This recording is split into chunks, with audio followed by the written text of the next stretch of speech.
How can we fix the prequels? The answer lies almost solely in the character of Anakin Skywalker.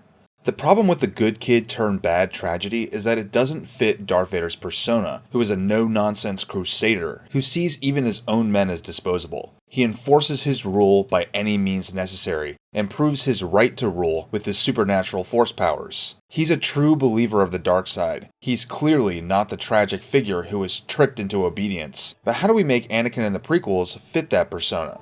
What if from the very beginning, Anakin was constantly told how he was the chosen one, and that he would bring peace and justice to the galaxy?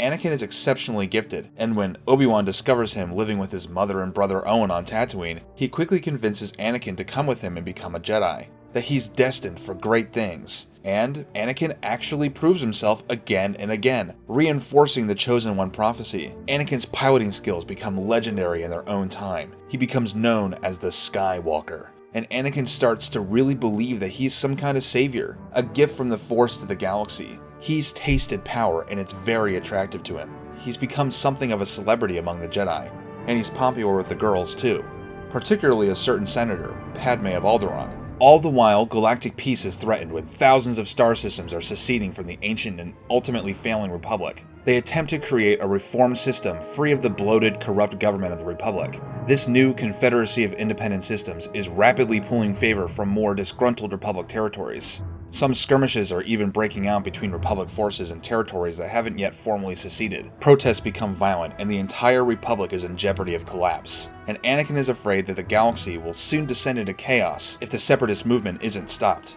He pleads with the Jedi to take action.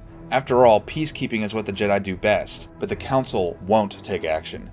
The Jedi have endured for thousands of years, and they pledge allegiance to no one system of government. They stand for everybody and refuse to sacrifice their neutrality.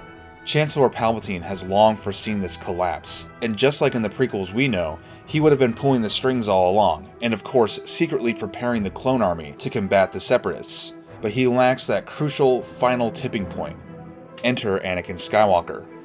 Palpatine sympathizes with Anakin's desire for order and stability, and has probably been grooming a particular political slant out of Anakin. Perhaps the Chosen One will bring order to the galaxy, not just balance to the Force. Palpatine reveals his identity, his plans, and his clone army to Anakin, and offers Anakin supreme control of the armed forces on the battlefield. Tempted by power and the opportunity to exert control and bring order to the galaxy, Anakin pledges himself to Palpatine as his dark apprentice. Anakin disappears from the Jedi Order, and nobody is sure what happened to him. But suddenly, a new, shadowy commander rises, clad in armor and leading legions of clone troopers. They quickly smash the Separatist forces and beat them into submission, stomping out any and all resistance. The Republic, by enforcing unity through force, has become the Empire, and the Jedi can no longer sit idly by as the free people of the galaxy are trampled underfoot by the clone army. The Jedi rise up against the Empire, assisted by the remaining free worlds. Anakin's former master, Obi-Wan Kenobi, is appointed general of the Freedom Movement, spearheaded by the Jedi. But the Jedi are no match for Vader and his legions.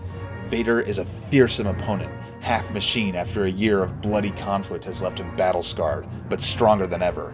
The Jedi Rebellion is short-lived and their makeshift army is splintered, hunted, and slaughtered. Padme has given birth to twins unknown to Anakin, who has been gone fighting the Clone War.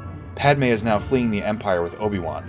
Darth Vader is close on their heels, hoping to deal the final blow to the Jedi Rebellion. He knows Padme has betrayed the Republic, but he knows nothing of Luke and Leia. Obi-Wan and Padme are hiding on Mustafar, the most remote and hostile place they could find, but Vader can sense his master and tracks them down. It's now that Obi-Wan finally comes to grips that Vader is Anakin and desperately tries to bring Anakin back to the light, but it's too late.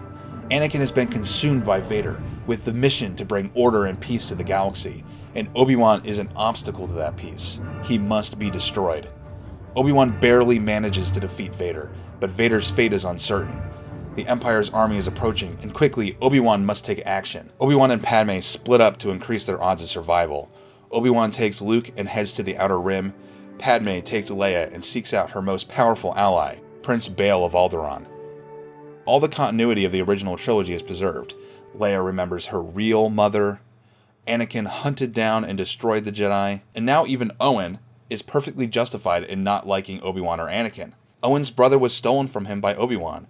These are all pretty radical changes, but they flow out of a simple motivation.